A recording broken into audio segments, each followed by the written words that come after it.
وَلَقَدْ يَسَّرْنَا الْقُرْآنَ لِلذِّكْرِ فَهَلْ مِن مُّدَّكِرٍ۔ اور ہم نے قرآن کو سمجھنے کے لیے آسان کر دیا، تو کوئی ہے جو سوچے سمجھے۔ صوت القرآن، قرآن کی آواز۔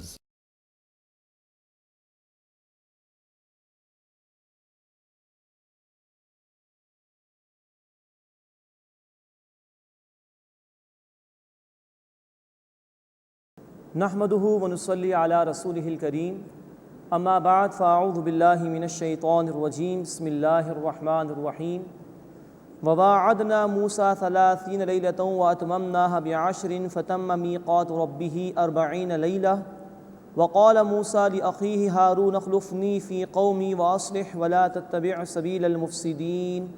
صدق اللہ العظیم۔ سورۃ الاعراف آیت نمبر 142 سے ہم اپنا مطالعہ شروع کر رہے ہیں۔ اب یہ 17واں رکوع ہے اس سورہ مبارکہ کا، جس میں موسیٰ علیہ السلام کی ملاقات جو اللہ رب العزت سے کوہ طور پر ہوئی اس کا ذکر ہے، اور انہیں کتاب عطا کیے جانے اور بنی اسرائیل کے لیے ہدایات عطا کیے جانے کا ذکر ہے۔ وواعدنا موسیٰ 30 لیلہ، اور ہم نے موسیٰ علیہ السلام سے وعدہ کیا 30 راتوں کا، واتممناها ب10، اور اس کو 10 سے پورا کیا۔ فتم میقات ربہ 40 لیلہ، تو ان کے رب کی مدت 40 رات پوری ہوئی۔ رات سے یہاں مراد ہے 24 آورز، کل 40 دن موسیٰ علیہ السلام کے کوہ طور پر رہے ہیں۔ وقال موسیٰ لأخیہ ہارون اخلفنی فی قومی، اور موسیٰ علیہ السلام نے اپنے بھائی ہارون علیہ السلام سے کہا کہ میرے خلیفہ رہو میری قوم میں، یعنی میری غیر موجودگی میں تم ان کے ذمہ دار ہو۔ نوٹ فرمائی کہ ہارون علیہ السلام بھائی ہیں موسیٰ علیہ السلام کے، اور اللہ کے رسول بھی تھے۔ واصلح، اور اصلاح کرنا، ولا تتبع سبیل المفسدین، اور فساد کرنے والوں کے راستے کی پیروی نہ کرنا۔ ولما جاء موسیٰ لمیقاتنا، اور جب موسیٰ علیہ السلام آئے ہمارے وعدے کے وقت پر، وکلمہ ربہ، اور ان کے رب نے ان سے کلام کیا، قال، موسیٰ علیہ السلام نے عرض کیا، رب ارنی انظر الیک، اے میرے رب مجھے دکھا، میں تیرا جلوہ دیکھنا چاہتا ہوں۔ قال لن ترانی، اللہ تعالیٰ نے فرمایا کہ تم مجھے ہرگز نہیں دیکھ سکتے۔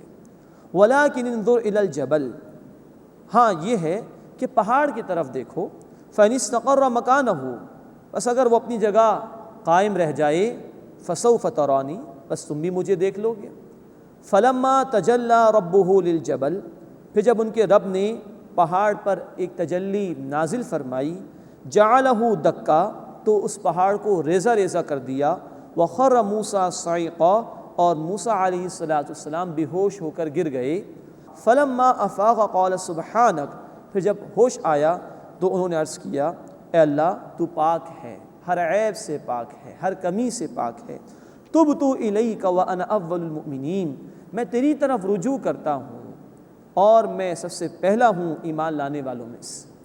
یہ ہے موسیٰ علیہ السلام کی ملاقات کا ذکر جو قرآن کر رہا ہے۔ کوہ طور پر انہوں نے اللہ سے ایک درخواست کی کہ اللہ مجھے اپنا جلوہ دکھا دے، میں تجھے دیکھنا چاہتا ہوں۔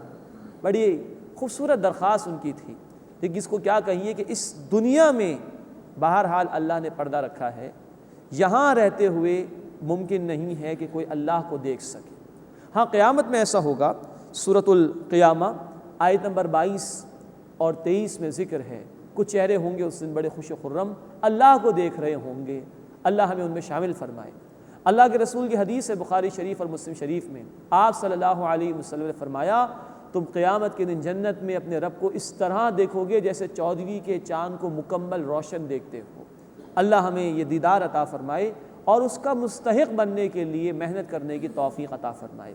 لیکن یہاں معاملہ یہ رہا موسیٰ علیہ السلام کے ساتھ کہ موسیٰ اس دنیا میں رہتے ہوئے نہیں دیکھ سکتے، اور اللہ نے اس کا مظاہرہ بھی کرا دیا کہ دیکھو پہاڑ پر میں اپنی ذات باری تعالیٰ کی ایک تجلی نازل کروں گا۔ اللہ کی ذات تو بہت بڑی شے ہے، ایک تجلی، وہ تجلی کیا ہوگی اللہ ہی بہتر جانتا ہے، متشابہات میں سے۔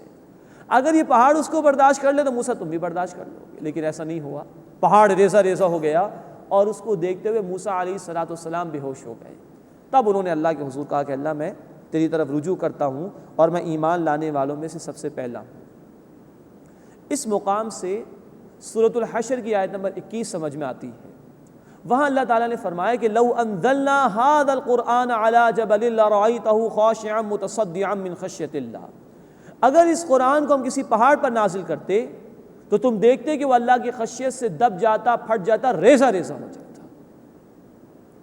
تو سورۃ الحشر آیت نمبر 21 میں کہا کہ اگر قرآن کسی پہاڑ پر نازل کیا جاتا تو وہ ریزہ ریزہ ہو جاتا۔ یہ مقام اس کی وضاحت کرتا ہے کہ جو تاثیر اللہ رب العزت کی ذات باری تعالیٰ کی ایک تجلی کی ہے کہ جس نے پہاڑ کو ریزہ ریزہ کر دیا، وہی تاثیر اللہ رب العزت کے کلام کی بھی ہے۔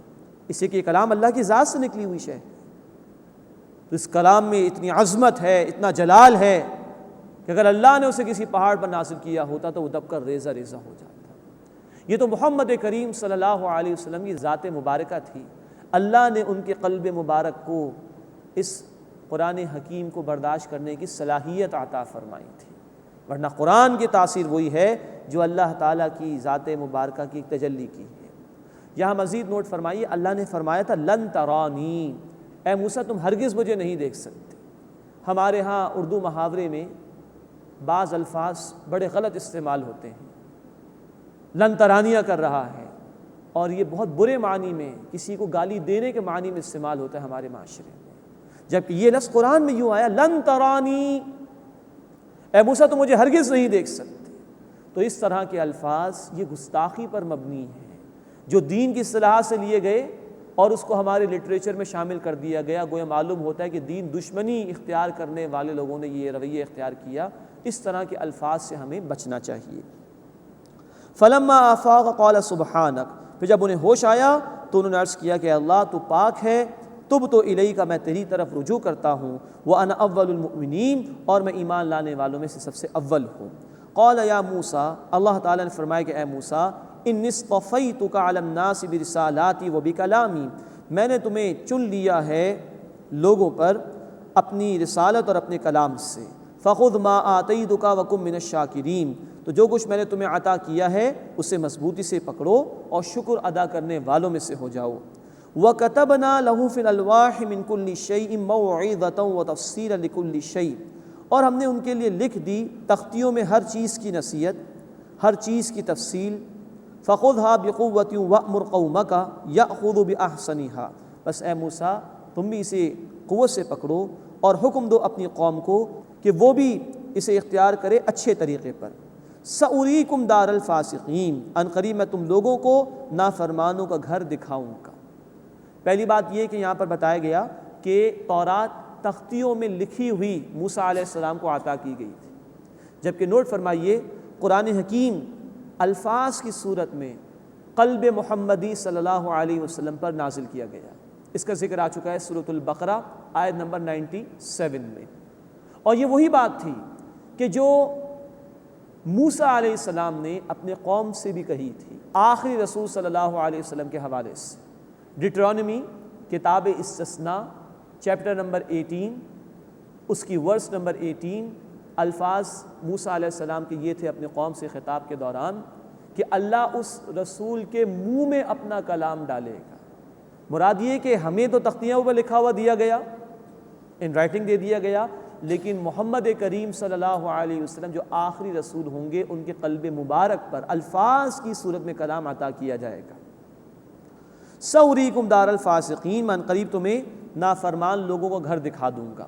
مراد یہ ہے کہ بنی اسرائیل مصر سے نکل چکے ہیں، ان کا اصل ٹھکانہ فلسطین میں تھا، وہاں کچھ مشرک لوگ آباد تھے، یہ بشارت دی جا رہی کہ عنقریب تم وہاں پہنچو گے، ان مشرکین کو وہاں سے نکالو گے اور وہاں اللہ تمہیں غلبہ عطا فرمائے گا۔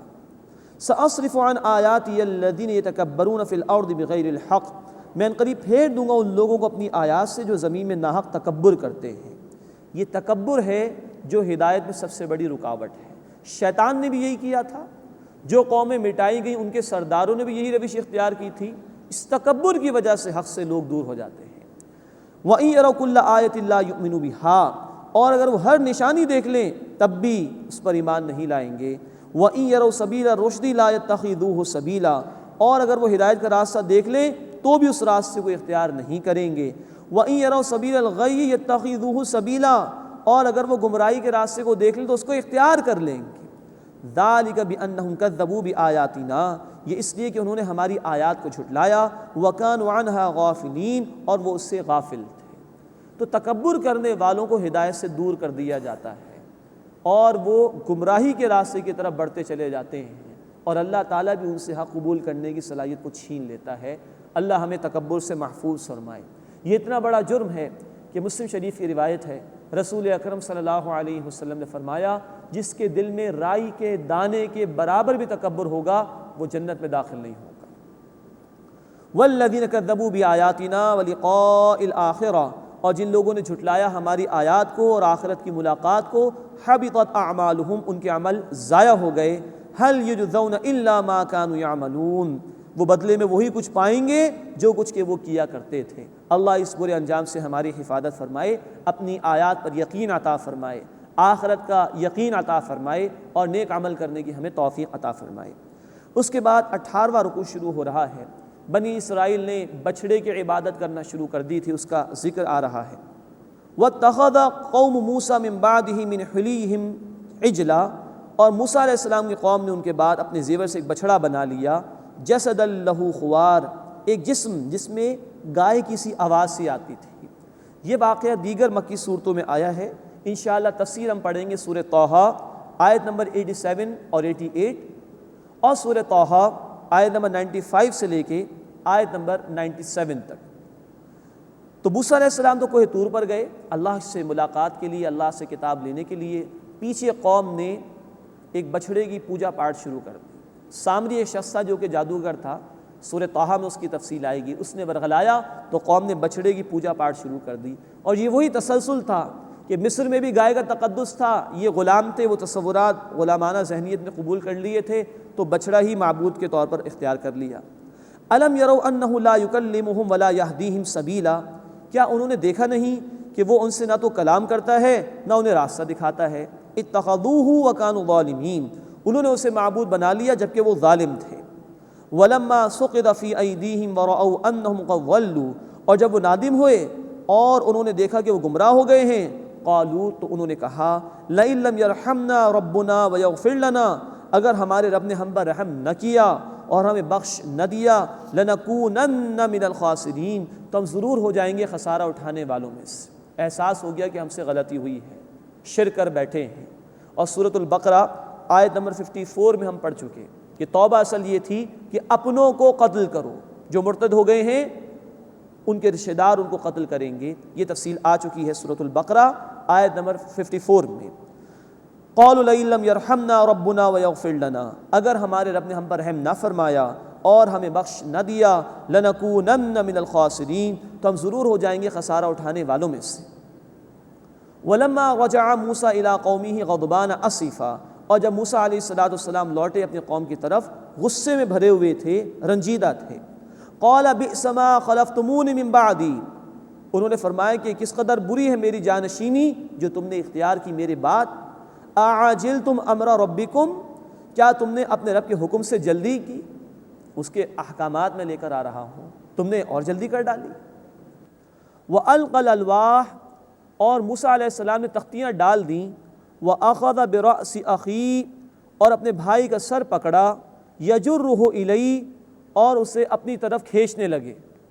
یہ نوٹ فرمائی کہ بڑا جلالی مزاج تھا موسیٰ علیہ السلام کا، لیکن یہ غیرت دینی کی وجہ سے۔ قال ابن ام ان القوم استضعفوني وكادوا يقتلونني، اب بھائی یعنی ہارون علیہ السلام انہوں نے عرض کیا، اے میرے بھائی، لوگوں نے مجھے کمزور سمجھا اور قریب تھا کہ مجھے قتل کر ڈالیں۔ فلا تشمت بی الاعداء، تو بس مجھ پر دشمنوں کو ہنسنے کا موقع مت دیجیے۔ ولا تجعلنی مع القوم الظالمین، اور مجھے ظالم لوگوں کے ساتھ شامل نہ کیجیے۔ مزید نوٹ فرمائیے سورہ طٰہٰ آیت نمبر 90 میں ہم پڑھیں گے کہ ہارون علیہ السلام نے ان کو بڑی روکنے کی کوشش کی بچھڑے کی پوجا پاٹ سے، لیکن وہ نہ مانے اور ان کے قتل کے درپے ہو گئے۔ تو بھائی سے کہہ رہے ہیں کہ فلا تشمت بی الاعداء، بس مجھ پر دشمنوں کو ہنسنے کا موقع مت دو۔ ولا تجعلنی مع القوم الظالمین، اور مجھے ظالم لوگوں کے ساتھ شامل نہ کرو۔ اب بات سمجھ میں آ گئی کہ ہارون علیہ السلام کی غلطی تو نہیں تھی، تو اللہ سے اب دعا کر رہے ہیں۔ قال رب اغفر لی ولی اخی، عرض کیا کہ اے میرے رب مجھے اور میرے بھائی کو بخش دے، وادخلنا فی رحمتک، اور ہمیں اپنی رحمت میں داخل فرما، وانت ارحم الراحمین، اور تو سب سے زیادہ رحم فرمانے والا ہے۔ اس کے بعد 19واں رکوع شروع ہو رہا ہے۔ جو لوگ مرتد ہو گئے تھے ان کی سزا کا ذکر ہے، اجتماعی توبہ کا بیان ہے، اور موسیٰ علیہ السلام نے ایک رحمت خاصہ کی دعا کی تھی، اس کا ذکر ہے، اور نبی اکرم صلی اللہ علیہ وسلم کے کچھ فرائض اور ذمہ داریوں کا بیان بھی انشاءاللہ آئے گا۔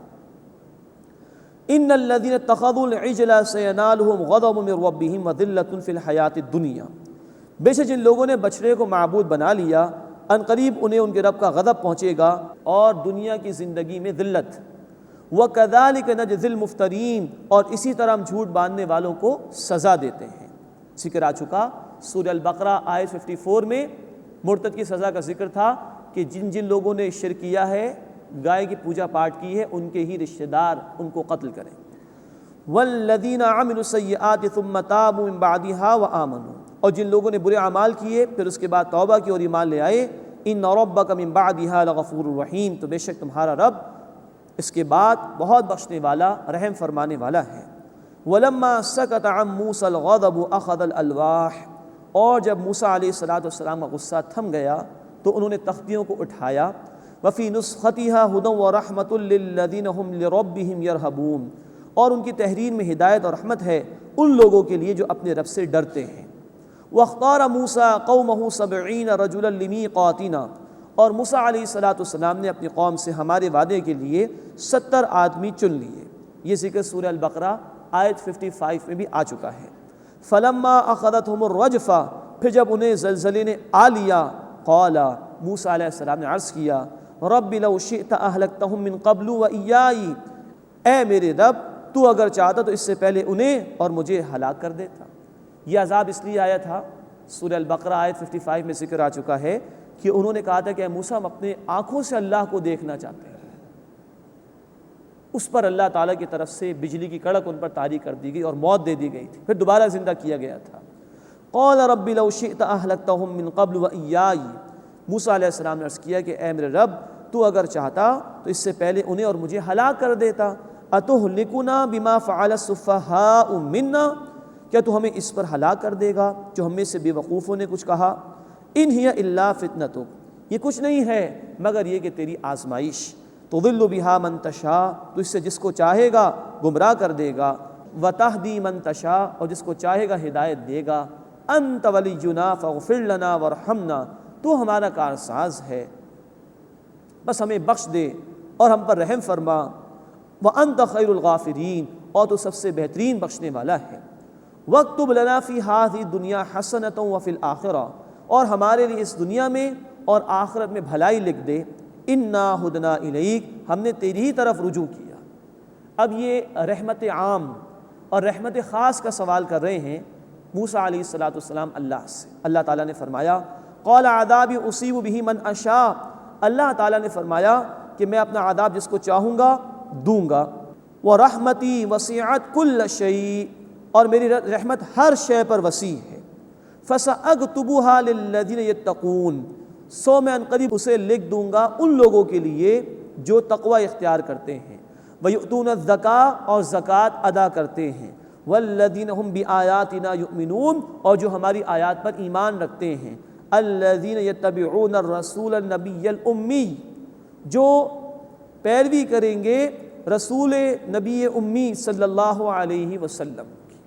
اب نوٹ فرمائیے کہ جس رحمت خاص اور رحمت عام کی دعا فرما رہے تھے موسیٰ علیہ السلام، اللہ تعالیٰ نے اس کے جواب میں یہ کہا کہ وہ تو میں ان لوگوں کے لیے رکھوں گا، ان لوگوں کے لیے لکھ دوں گا جو تقوی اختیار کریں گے، زکوٰۃ ادا کریں گے، ہماری آیات پر ایمان لائیں گے اور نبی کریم صلی اللہ علیہ وسلم پر ایمان لائیں گے، ان کی اتباع کریں گے۔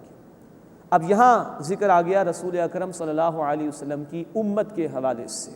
الذین یتبعون الرسول نبی الامی، وہ لوگ جو پیروی کریں گے رسول نبی امی صلی اللہ علیہ وسلم کی۔ یہاں نوٹ فرمائیے کہ نبی اکرم صلی اللہ علیہ وسلم کو امی کہا جاتا ہے۔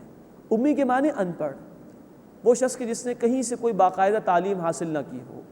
یہ لفظ استعمال کرنے میں بعض اوقات جھجک محسوس ہوتی ہے کہ اللہ کے رسول کے لیے یہ لفظ استعمال کیا قرآن نے، تو نوٹ فرمائیے یہ معجزہ ہے رسول کریم صلی اللہ علیہ وسلم کا۔ آپ نے دنیا کے کسی مکتب مدرسے سے تعلیم حاصل نہیں کی، اور 40 برس کی عمر ہوئی تو اتنی اعلیٰ چیز، اتنا اعلیٰ کلام آپ کی زبان مبارک سے اللہ نے جاری فرما دیا کہ عرب کے بڑے بڑے شعراء وہ عاجز ہو گئے اس کا مقابلہ کرنے سے۔ یہ معجزہ ہے آپ صلی اللہ علیہ وسلم کا، کوئی بھی آپ کا استاد نہیں، اللہ نے آپ کو سکھایا۔ اگر بالفرض کوئی آپ صلی اللہ علیہ وسلم کا استاد ہوتا تو وہ آپ سے افضل ہو جاتا۔ تو یہ فضیلت ہے اللہ کے رسول صلی اللہ علیہ وسلم کی، اور آپ کی رسالت کی صداقت کی دلیل بھی ہے۔ اگر آپ نے کہیں سے پڑھ لکھ رکھا ہوتا تو لوگ کہتے کہ دیکھیے سیکھ لیا اس لیے پیش کر رہے ہیں، نہیں، امی تھے، کچھ نہیں جانتے تھے، عظیم کلام آپ کی زبان مبارک سے اللہ تعالیٰ نے جاری فرما دیا۔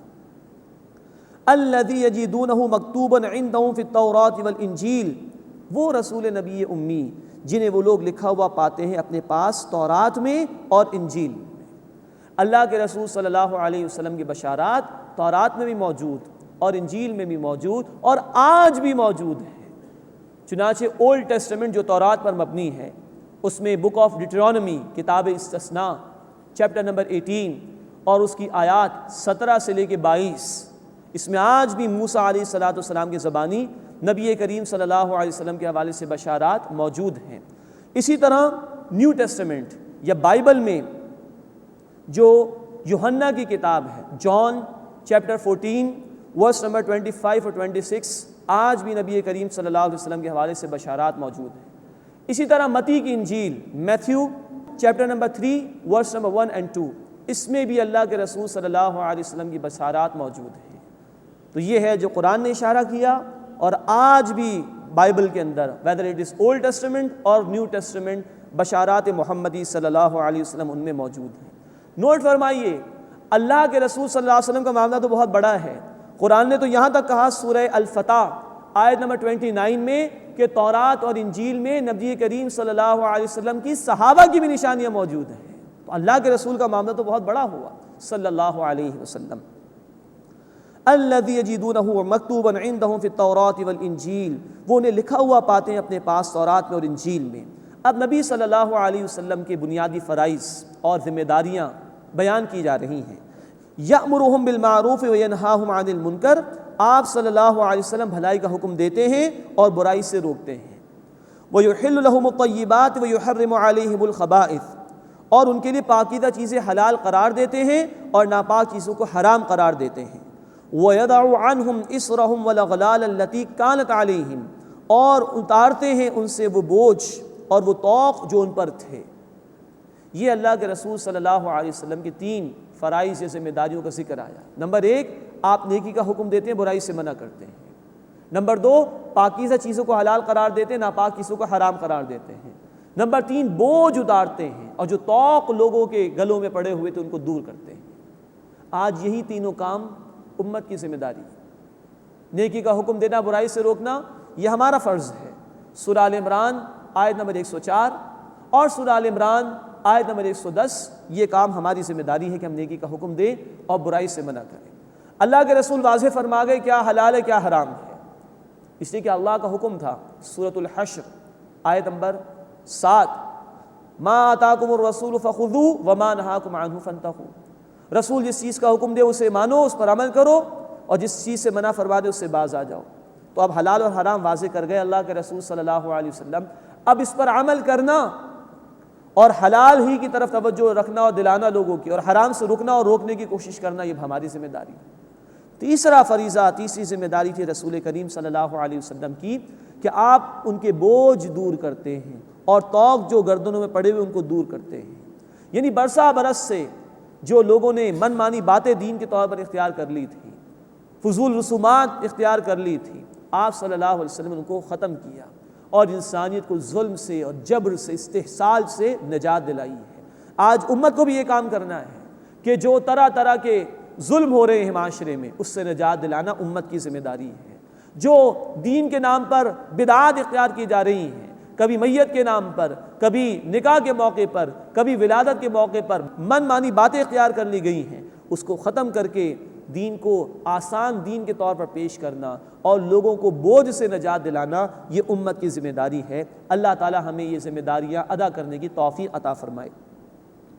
فالذین آمنوا بہ، پس جو لوگ ایمان لائے رسول صلی اللہ علیہ وسلم پر، وعذروہ، اور ان کی تعظیم کی، ونصروہ، اور ان کی مدد کی، واتبعوا النور الذی انزل معہ، اور اس نور کی ان لوگوں نے اتباع کی جو نبی صلی اللہ علیہ وسلم کے ساتھ نازل کیا گیا، اولئک هم المفلحون، وہی ہیں فلاح یعنی اصل کامیابی حاصل کرنے والے۔ یعنی یہاں ان لوگوں کو صرف کامیاب قرار دیا جا رہا ہے جو 4 کام کریں گے۔ نمبر 1، ایمان لائے نبی صلی اللہ علیہ وسلم پر۔ نمبر 2، آپ صلی اللہ علیہ وسلم کی تعظیم اور احترام کریں۔ نمبر 3، آپ کی مدد کریں۔ نمبر 4، جو قرآن آپ صلی اللہ علیہ وسلم پر نازل کیا گیا اس کی اتباع کریں۔ یہ 4 کام جو کریں گے وہی کامیاب ہو سکیں گے۔ اللہ ہمیں ان لوگوں میں شامل فرمائے۔ اللہ کے رسول صلی اللہ علیہ وسلم پر ایمان کا مفہوم اور مطلب یہ ہے کہ آپ کو دل و جان سے اللہ کا رسول اور اللہ کا آخری رسول مانا جائے، اور آپ نے جو احکامات دیے اس پر عمل کیا جائے۔ اس ایمان کا مطالبہ ہے کہ آپ صلی اللہ علیہ وسلم کے احکامات پر عمل کیا جائے۔ نمبر 2، آپ کی تعظیم اور احترام۔ ایک مومن کے لیے اللہ کے رسول صلی اللہ علیہ وسلم اس کی جان سے بڑھ کر ہے۔ سورۃ الاحزاب آیت نمبر 6 میں الفاظ ہیں کہ اہل ایمان کے نزدیک نبی صلی اللہ علیہ وسلم ان کی جانوں سے بڑھ کر عزیز ہیں۔ اس احترام کی انتہا یہ ہے کہ اللہ کے رسول صلی اللہ علیہ وسلم نے جو کچھ تعلیمات ہمیں عطا فرمائیں اس پر عمل کیا جائے، جن کاموں کا حکم دیا اس کے مطابق عمل کیا جائے، جن باتوں سے منع فرمایا اس سے بچنے کی کوشش کی جائے۔ سورۃ الحجرات آیت نمبر 2 بہت ہی حساس آیت قرآن حکیم کی احترام نبوی صلی اللہ علیہ وسلم کے حوالے سے۔ وہاں یہ کہا گیا کہ اگر نبی صلی اللہ علیہ وسلم کی آواز سے بھی اگر تمہاری آواز بلند ہو گئی تمہاری ساری نیکیاں ضائع ہو جائیں گی۔ آواز سے آواز بلند ہوئی تو نیکیاں ضائع ہو جائیں گی۔ تو اندازہ کیا جا سکتا ہے کہ جو لوگ نافرمانی کرتے ہوں رسول اللہ صلی اللہ علیہ وسلم آپ کی تعلیمات کی خلاف ورزی کرتے ہوں، اللہ کتنا ناراض ہوگا ان لوگوں سے۔ تیسری بات، اللہ کے رسول صلی اللہ علیہ وسلم کی مدد کرنا۔ اللہ کے رسول علیہ الصلوۃ والسلام کی مدد ہے ان کے دین کے اس مشن میں ان کے کام آنا۔ اسی کے لیے عیسیٰ علیہ الصلوۃ والسلام نے پکارا تھا اپنے لوگوں کو۔ سورہ الصف آیت نمبر 14 میں الفاظ ہیں، من انصاری الی اللہ، کون ہے میرا مددگار اللہ کی طرف، یعنی اللہ کے دین کے اس مشن میں۔ تو آج یہ کام ہمیں کرنا ہے کہ جو مشن نبی صلی اللہ علیہ وسلم کا تھا، جس میں آپ کے صحابہ آپ کے ساتھ شریک تھے، انہوں نے اپنا تن من دھن لگایا اللہ کے دین کے غلبے کے لیے، اس دین کے لیے جد و جہد کرنا گویا نبی صلی اللہ علیہ وسلم کی مدد کرنا ہے۔ اللہ ہمیں اس کی توفیق عطا فرمائے۔ اور نمبر 4، جو نور یعنی قرآن نبی صلی اللہ علیہ وسلم کے ساتھ نازل کیا گیا اس کی پیروی کرنا۔ قرآن چاہتا ہے کہ اس پر دل کے گہرائیوں سے ایمان لایا جائے، قرآن چاہتا ہے اس کی باقاعدہ تلاوت کی جائے، قرآن چاہتا ہے کہ اس کو سمجھنے کی کوشش کی جائے، قرآن چاہتا ہے کہ اس پر عمل کرنے اور اس پر عمل کرانے کی کوشش کی جائے، اور قرآن چاہتا ہے کہ اس کو پھیلانے کی کوشش کی جائے۔ یہ ہے قرآن حکیم کے اتباع کے تقاضے۔ اللہ ہمیں اپنے حبیب صلی اللہ علیہ وسلم پر دل کی گہرائیوں سے ایمان لانے کی توفیق عطا فرمائے، اور اس کے نتیجے میں ان کی تعلیمات پر عمل کرنے کی توفیق عطا فرمائے۔ اللہ ہمیں اپنے حبیب صلی اللہ علیہ وسلم کا دل و جان سے احترام کرنے اور ان کی تعلیمات پر عمل کرنے کی توفیق عطا فرمائے۔ اللہ اپنے حبیب صلی اللہ علیہ وسلم کے مشن میں ہمیں شامل ہونے اور اپنے دین کے لیے جد و جہد کرنے کی توفیق عطا فرمائے، اور اللہ اپنے حبیب صلی اللہ علیہ وسلم پر نازل کردہ قرآن کی اتباع کرنے کی ہمیں توفیق عطا فرمائے۔ فرمایا جو یہ 4 کام کریں گے اولئک هم المفلحون، وہی لوگ ہیں جو کامیاب ہونے والے ہیں۔ اللہ ہمیں ان میں شامل ہونے کے لیے محنت کرنے کی توفیق عطا فرمائے۔ اس کے بعد 20واں رکوع سورہ مبارکہ کا، اس میں یہ ذکر ہے کہ رسول اکرم صلی اللہ علیہ وسلم کی رسالت تمام انسانیت کے لیے ہے، اور بنی اسرائیل پر اللہ کے انعامات کا بھی ذکر ہے۔ قل یا ایھا الناس، اے نبی صلی اللہ علیہ وسلم فرما دیجئے اے لوگوں، انی رسول اللہ الیکم جمیعا، بے شک میں تم سب کی طرف اللہ کا رسول ہوں۔ نوٹ فرمائیے یہ خطاب ہے یا ایھا الناس، اے لوگوں۔ اللہ کے رسول صلی اللہ علیہ وسلم کی رسالت یونیورسل ہے تمام انسانیت کے لیے۔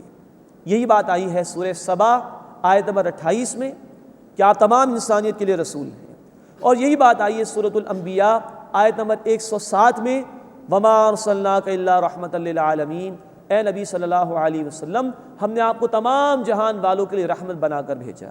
مزید نوٹ فرمائیے، گاسپل آف برناباس جو منظر عام پر آ چکی ہے، جو ایک عرصے تک عیسائی ورلڈ میں بین رہی تھی، اس کا چیپٹر 43 ہے۔ عیسیٰ علیہ السلام کے الفاظ وہاں نقل ہیں کہ وہ جب آئے گا آخری رسول صلی اللہ علیہ وسلم، وہ تمام انسانیت کے لیے رحمت ہوگا۔ عیسیٰ علیہ السلام نے بھی یہ کہا تھا کہ میں آخری رسول نہیں ہوں، میں تمام انسانیت کے لیے نہیں ہوں، آخری رسول آئیں گے وہ محمد ہوں گے صلی اللہ علیہ وسلم تمام انسانیت کے لیے۔ گاسپل آف برناباس چیپٹر نمبر 43 میں یہ الفاظ آج بھی موجود ہیں۔ قل یا ایھا الناس، اے نبی صلی اللہ علیہ وسلم فرما دیجئے اے لوگوں، انی رسول اللہ الیکم جمیعا، میں تم سب کی طرف اللہ کا رسول ہوں۔ الذی لہ ملک السماوات والارض، وہ اللہ کہ جس کی بادشاہت آسمان اور زمین پر، لا الہ الا ہو، اس کی سوا کوئی عبادت کے لائق نہیں، یحیی و یمیت، وہی زندگی دیتا ہے وہی موت دیتا ہے۔ فآمنوا باللہ ورسولہ النبی الامی الذی یؤمن باللہ وکلماتہ، تو ایمان لاؤ اللہ پر اور اس کے رسول صلی اللہ علیہ وسلم نبی امی پر، جو ایمان رکھتے ہیں اللہ پر اور اللہ کے تمام کلمات پر۔ واتبعوہ، اور ان کی پیروی کرو، یعنی نبی صلی اللہ علیہ وسلم کی اتباع کرو، ان کی تعلیمات پر عمل کرو۔ لعلکم تہتدون، تاکہ تم ہدایت پا سکو۔ ہدایت ملے گی قرآن کے ذریعے اور نبی صلی اللہ علیہ وسلم کی اتباع کے ذریعے۔ اللہ ہمیں اپنے حبیب صلی اللہ علیہ وسلم کی تمام تعلیمات پر عمل کرنے کی توفیق عطا فرمائے، ایک ایک سنت پر عمل کرنے کی توفیق عطا فرمائے۔ اور سب سے بڑی سنت جو آپ صلی اللہ علیہ وسلم کی تھی، اللہ کے پیغام کو اللہ کے بندوں تک پہنچانا، سورہ یوسف آیت نمبر 108، اور اللہ کے دین کو قائم کر کے دکھانا، سورہ الشورى آیت نمبر 15۔ اللہ ہمیں اس سب سے بڑی سنت کی بھی پیروی کرنے کی توفیق عطا فرمائے۔ وَاتَّبِعُوهُ، اور ان صلی اللہ علیہ وسلم کی پیروی کرو، لعلکم تہتدون، تاکہ تم ہدایت پا سکو۔ وَمِن قَوْمِ مُوسَىٰ أُمَّةٌ يَهْدُونَ بِالْحَقِّ وَبِهِ يَعْدِلُونَ، اور موسیٰ علیہ السلام کی قوم میں گروہ ہے جو حق کی ہدایت دیتا ہے اور وہ اسی کے مطابق انصاف کرتے ہیں۔ یہ اہل کتاب کے نیک لوگوں کا ذکر ہے۔ قرآن کا یہ توازن ہے کہ ان میں اگر کچھ اچھے لوگ بھی تھے، ان کا ذکر بھی قرآن نے بار بار کیا ہے۔ وَقَطَّعْنَاهُمُ اثْنَتَيْ عَشَرَةَ أَسْبَاطًا أُمَمًا، اور ہم نے انہیں تقسیم کر دیا 12 قبیلوں میں گروہ در گروہ۔ یعقوب علیہ السلام کے 12 بیٹے تھے، 12 بیٹوں سے بنی اسرائیل کا سلسلہ چلا، تو یہ 12 قبیلوں کا ذکر آ رہا ہے۔ وَأَوْحَيْنَا إِلَىٰ مُوسَىٰ إِذِ اسْتَسْقَاهُ قَوْمُهُ أَنِ اضْرِب بِّعَصَاكَ الْحَجَرَ، اور ہم نے موسیٰ علیہ السلام کی طرف وحی کی جب ان کی قوم نے ان سے پانی مانگا کہ اپنا عصا مارو پتھر پر۔ فَانبَجَسَتْ مِنْهُ اثْنَتَا عَشْرَةَ عَيْنًا، تو اس سے 12 چشمے پھوٹ نکلے۔ یہ تفصیل سورۃ البقرہ میں بھی آ چکی ہے۔ قَدْ عَلِمَ كُلُّ أُنَاسٍ مَّشْرَبَهُمْ، ہر ایک نے اپنے پینے کے مقام کو جان لیا۔ 12 قبیلے تھے، کوئی جھگڑا نہ ہو جائے، اختلاف نہ ہو جائے، 12 چشمے پھوٹ پڑے، ہر ایک کو اپنے پینے کا مقام معلوم ہو گیا۔ وَظَلَّلْنَا عَلَيْهِمُ الْغَمَامَ وَأَنزَلْنَا عَلَيْهِمُ الْمَنَّ وَالسَّلْوَىٰ، اب یہ صحرائے سینا کے حوالے سے مزید گفتگو آ رہی ہے، اللہ کے انعامات کا ذکر آ رہا ہے، تفسیر سورۃ البقرہ میں آ چکی۔ اور ہم نے ان پر بادل کا سایہ کیا اور ان پر من اور سلوہ نازل کیے۔ کلوا من طیبات ما رزقناکم، تم کھاؤ پاکیزہ چیزوں میں سے جو ہم نے تمہیں عطا کی ہیں۔ وما ظلمونا، اور انہوں نے ہمارا کوئی نقصان نہیں کیا۔ ولکن کانوا انفسهم یظلمون، لیکن وہ اپنی جانوں پر ہی ظلم کرتے تھے۔ وَإِذْ قِيلَ لَهُمُ اسْكُنُوا هَٰذِهِ الْقَرْيَةَ، اور یاد کرو جب ان سے کہا گیا کہ تم اس شہر میں داخل ہو جاؤ، ایک بستی کا ذکر کیا گیا کہ وہاں جاؤ، قتال کرو اور وہاں غلبہ حاصل کرو، اللہ کے دین کے احکامات پر عمل کرو۔ وَكُلُوا مِنْهَا حَيْثُ شِئْتُمْ، اور اس سے کھاؤ جیسے تم چاہو۔ وَقُولُوا حِطَّةٌ وَادْخُلُوا الْبَابَ سُجَّدًا، اور کہنا حطہ یعنی اے اللہ بخش دے، اور دروازے سے داخل ہونا عاجزی کے ساتھ جھکتے ہوئے۔ نغفر لکم خطیئاتکم، ہم تمہیں تمہاری خطائیں بخش دیں گے۔ سنزید المحسنین، ہم ان قریب احسان کے ساتھ عمل کرنے والوں کو بدلہ دیں گے۔ فبدل الذین ظلموا منہم قولا، پس بدل ڈالا ان میں سے ان لوگوں نے جنہوں نے ظلم کیا تھا بات کو، غیر الذی قیل لہم، اس کے مقابلے میں کہ جو بات انہیں کہی گئی تھی۔ فارسلنا علیہم رجزا من السماء بما كانوا یظلمون، تو ہم نے ان پر عذاب بھیجا آسمان سے کیونکہ وہ ظلم کیا کرتے تھے۔ یہ ان سے کہا گیا تھا کہ داخل ہوتے ہوئے حطۃ کہنا کہ اے اللہ بخش دے، لیکن ان کی زبان میں کچھ اور الفاظ آ گئے۔ حضرت ابو ہریرہ رضی اللہ تعالی عنہ فرماتے ہیں، بخاری شریف میں تفصیل ہے، انہوں نے کہا کہ حبۃ فی شعرہ، اے اللہ بالیں ان میں دانے عطا فرما دے، یعنی غذا مانگنا شروع کر دی، مادی شے مانگنا شروع کر دی، بجائے اسی کہ اللہ کی بخشش مانگتے۔ فرمایا کہ اس کی وجہ سے ان پر آسمان سے عذاب نازل کیا گیا۔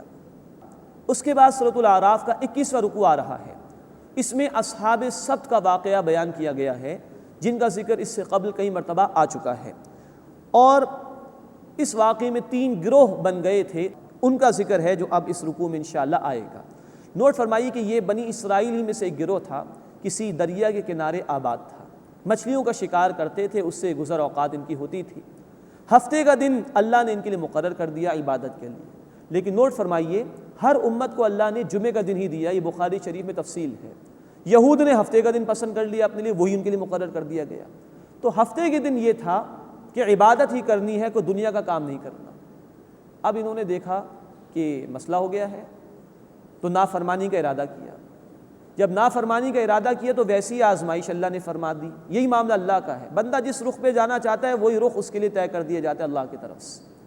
انہوں نے یہ کیا کہ دریا سے نہریں کاٹنا شروع کر دی۔ ہفتے کے دن دیکھتے کہ مچھلیاں زیادہ آ رہی ہیں، کیونکہ اللہ نے آزمائش ایسی کر دی، باقی دنوں میں مچھلیاں نہیں آتی تھیں۔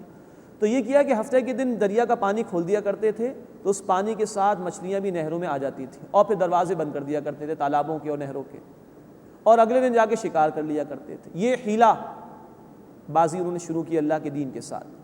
تو پھر 3 گروہ ہو گئے اس میں، ایک وہ جو نافرمانی کرنے والا تھا، دوسرا وہ جو خود نافرمانی سے بچ رہا تھا لیکن نافرمانی کرنے والوں کو روکتا اور منع نہیں کرتا تھا، تیسرا گروہ وہ تھا جو خود بھی برائی سے بچ رہا تھا، دوسروں کو بھی روکنے کی کوشش کر رہا تھا۔ اللہ کا جب عذاب آیا تو یہ تیسرا ہی گروہ بچایا گیا، جو خود بھی برائی سے بچ رہا تھا، دوسروں کو بھی روکنے کی کوشش کر رہا تھا۔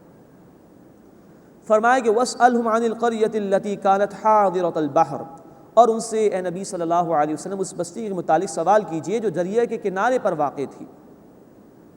اِذْ يَعَدُونَ فِي السَّبْتِ، جبکہ وہ ہفتے کے بارے میں حد سے بڑھنے لگے۔ اِذْ تَأْتِيهِمْ حِيتَانُهُمْ يَوْمَ السَّبْتِهِمْ شُرَّعًا وَيَوْمَ لَا يَسْبِتُونَ لَا تَأْتِيهِمْ كَذَلِكَ، ان کے ہفتے کے دن مچھلیاں ان کے سامنے آتی تھیں، اور جب ہفتے کا دن نہیں ہوتا تھا تو اس طرح نہیں آتی تھی۔ نبلوہم بما کانوا یفسقون، اس طرح ہم انہیں آزماتے تھے کیونکہ وہ نافرمانی کرتے تھے۔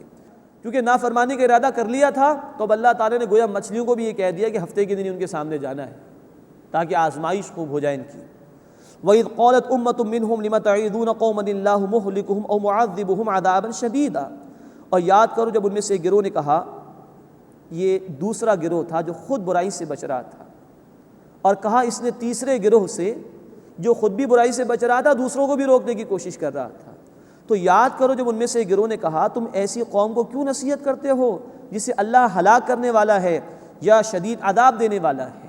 اب یہ تیسرے گروہ کے لوگوں نے کہا قالوا معذرۃ الی ربکم، تاکہ ہم تمہارے رب کے سامنے عذر پیش کر سکیں کہ اللہ ہم نے سمجھانے کی کوشش کی تھی، اے اللہ ہم نے روکنے کی کوشش کی تھی، ولعلہم یتقون، اور شاید کہ یہ ڈریں اور اللہ کی نافرمانی سے بچیں۔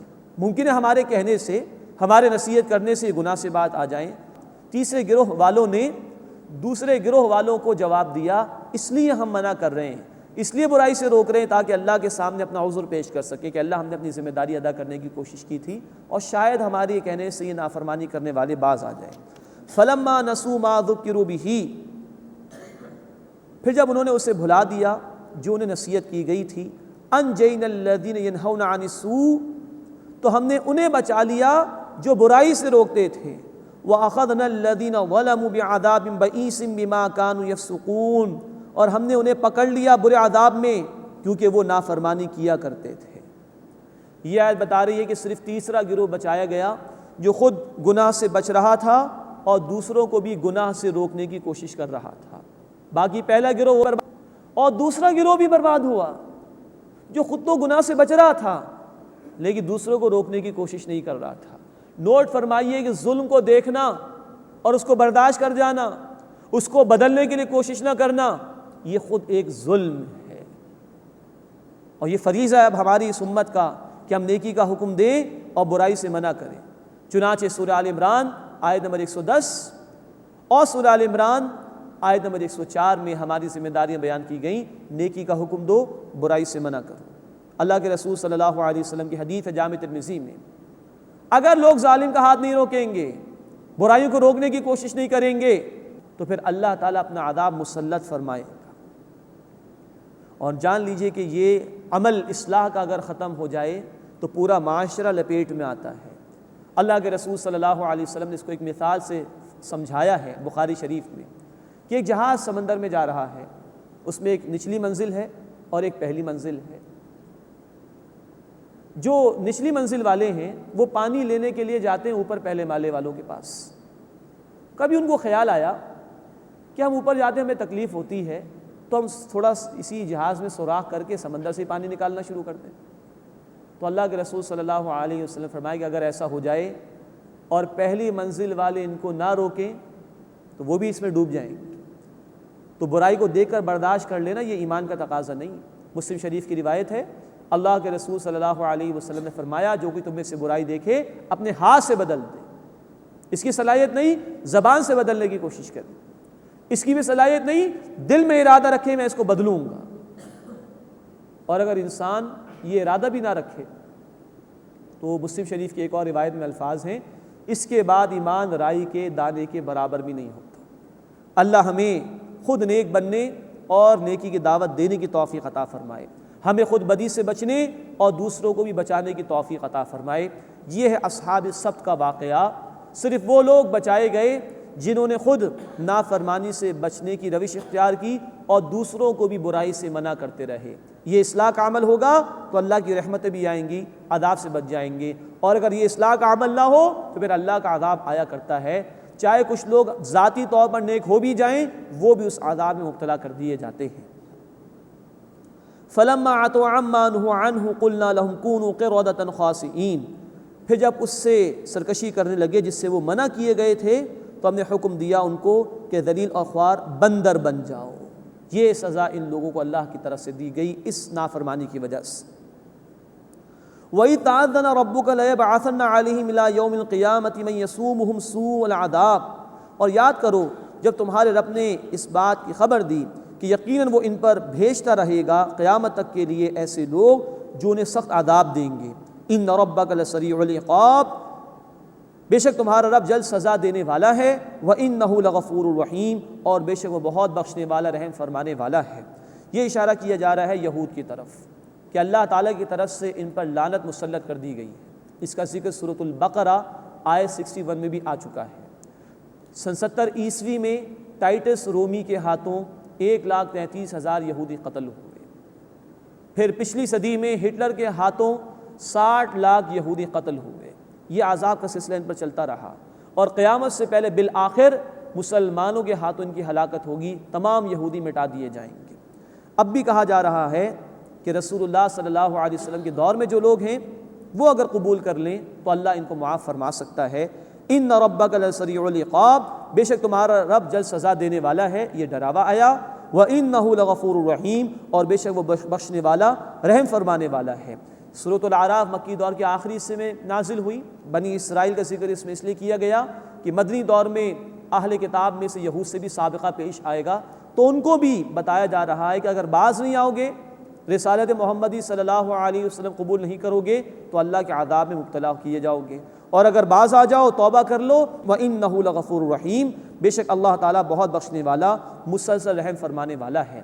اللہ تعالیٰ ہمیں اپنی اطاعت کی توفیق عطا فرمائے، ہمیں خود نیک بننے اور نیکی کو عام کرنے کی توفیق عطا فرمائے، ہمیں خود بدی سے بچنے اور دوسروں کو روکنے اور بچانے کی توفیق عطا فرمائے۔ آمین یا رب العالمین۔ وآخر دعوانا الحمد للہ رب العالمین۔